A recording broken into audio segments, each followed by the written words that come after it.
Welcome to PI Time. Today, we're diving into becoming aware of your inner superpowers. It is now time to become positively improved.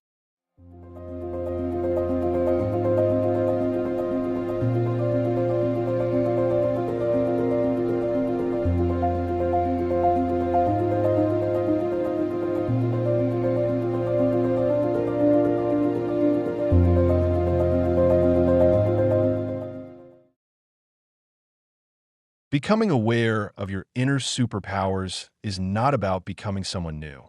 It is about finally seeing, with clarity and honesty, who you have been all along. There is a quiet truth that many people move through life without ever fully recognizing. The strengths, resilience, intuition, and emotional depth they're searching for are already within them. They're not missing pieces. They're overlooked ones. In a world that constantly pulls attention outward toward expectations, comparisons, and external validation, it becomes easy to lose sight of the internal landscape. The thoughts, patterns, reactions, and values that quietly shape every decision begin to operate on autopilot. And when that happens, people don't lose their power, they lose awareness of it. Today, the goal is simple and meaningful: to bring that awareness back. Not in a way that feels overwhelming or abstract, but in a way that feels grounded, practical, and real. By the end of this conversation, there will be a clearer understanding of how mindfulness becomes the bridge between who someone thinks they are and who they actually have the capacity to be. Let's begin with something foundational. Most people assume self-discovery is a dramatic process, something that happens during a life-altering moment or major turning point. But in reality, it often begins in the smallest, quietest observations. A reaction that feels stronger than expected. A thought pattern that repeats more often than it should. A sense of discomfort that doesn't quite make sense on the surface. Mindfulness is what allows those moments to be noticed instead of ignored. And that's where everything starts to shift. There was a time when I didn't understand this. I moved quickly through my days, staying productive, staying busy, and convincing myself that forward motion meant progress. But underneath that movement, there was a pattern I hadn't yet named. I reacted strongly to criticism, not outwardly, not in a way that others would necessarily notice, but internally. A single comment could sit with me for hours, sometimes days. I would replay it, analyze it, question it, and more often than not, allow it to shape how I saw myself. At the time, I thought I was just being thoughtful, maybe even self-aware. But I wasn't aware. I was absorbed. The shift didn't happen overnight. It started with a simple practice, pausing long enough to observe what was happening instead of immediately responding to it. I remember one specific moment. I received feedback that, on the surface, was constructive, but I felt that familiar tightening in my chest, that internal resistance beginning to build. And instead of reacting the way I normally would, I asked myself a different question. What exactly am I feeling right now, and why? That question changed everything. Because the answer wasn't about the feedback. It was about a deeper pattern, one rooted in a fear of not being enough. That awareness didn't fix the pattern instantly, but it gave me something far more valuable. It gave me distance, and in that distance, I found choice. This is where mindfulness begins to reveal its power, not as a tool for perfection, but as a tool for clarity. When someone becomes aware of their internal patterns, they begin to see the difference between who they are and what they've been conditioned to believe about themselves. Let's move forward. Awareness alone is important, but it's not enough. Without emotional balance, awareness can quickly turn into overthinking. There was another period in my life where I began to notice a different pattern. This time, it wasn't about reacting to others. It was about how I handled uncertainty. I had a tendency to rush decisions, not because I was confident, but because I was uncomfortable with not knowing. I believed that making a decision, any decision, would relieve the discomfort. And sometimes it did, temporarily. But more often than not, it led to outcomes that didn't align with what I actually needed. Again, mindfulness stepped in, but in a different way. Instead of asking, "What am I feeling?"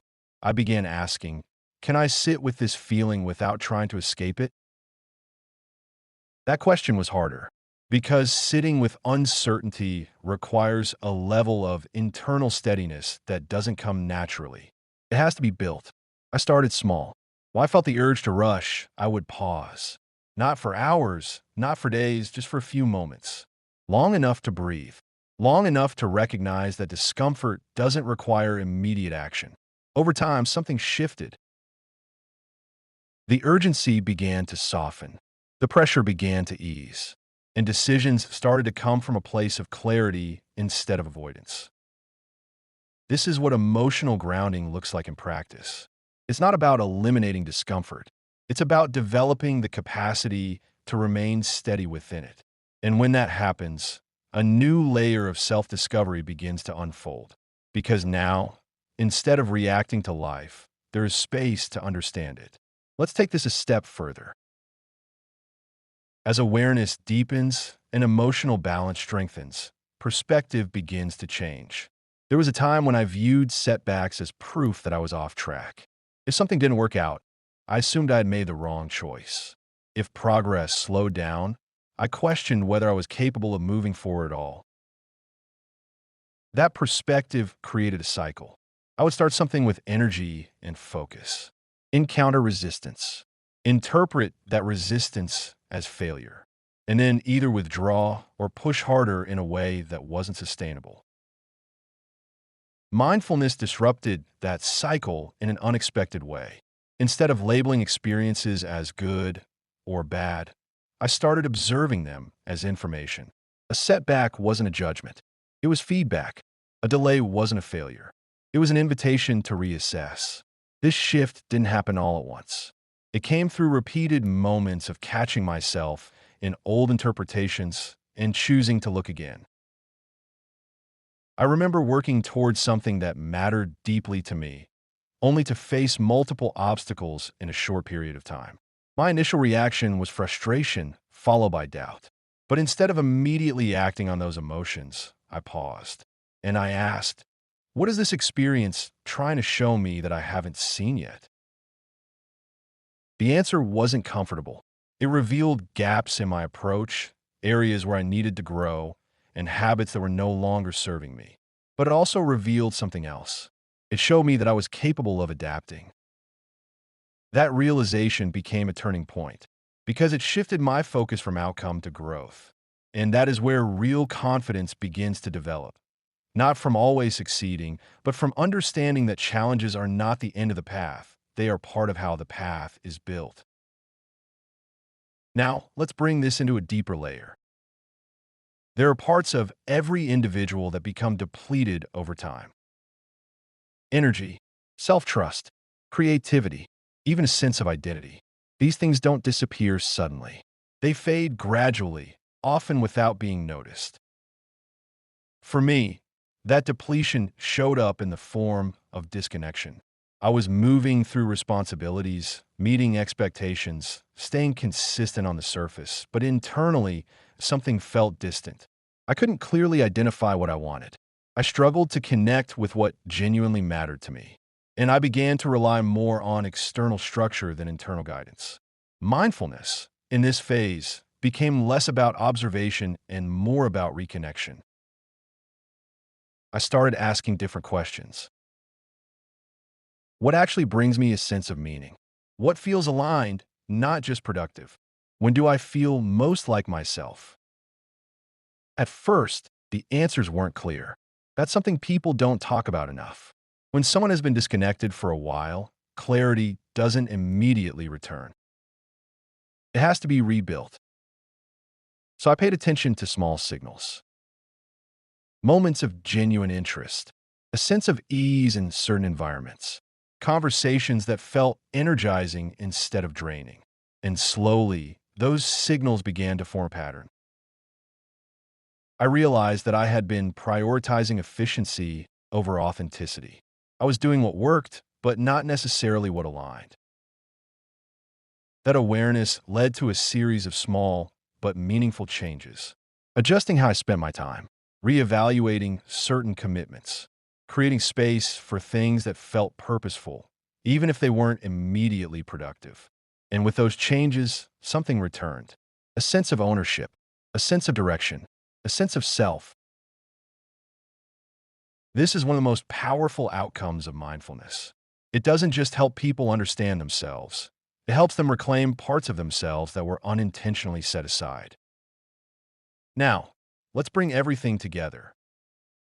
Self-discovery is not a single realization. It is a process of continuous awareness, adjustment, and alignment. Through that process, certain inner superpowers begin to reveal themselves, not as abstract ideas, but as lived capabilities. The ability to pause before reacting, the ability to sit with discomfort without being controlled by it, the ability to reinterpret challenges in a way that supports growth, the ability to reconnect with what truly matters. These are not traits that some people have and others don't. They are skills. And like any skill, they strengthen with practice.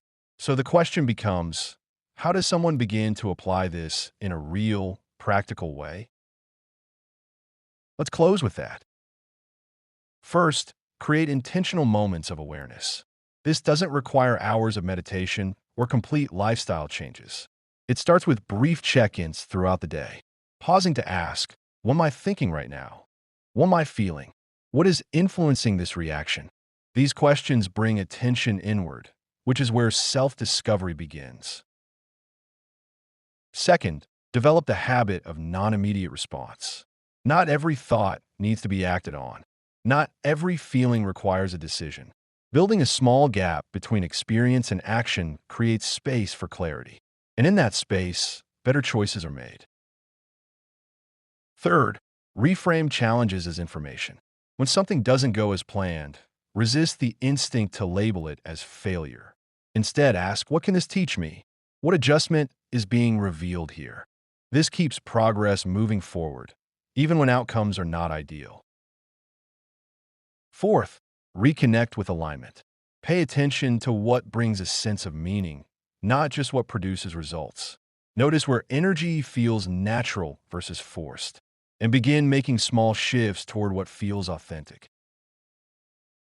Finally, commit to consistency over intensity. Self-discovery is not about dramatic breakthroughs.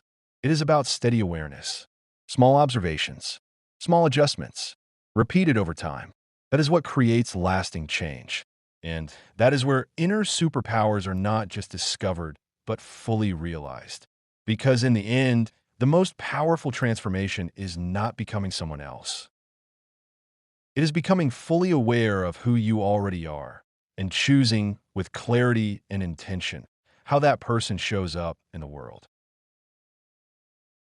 Now, as we wrap up today's conversation, remember that the insights and practices we've explored aren't just ideas. They're invitations. Invitations to pause, reflect, and reconnect with yourself.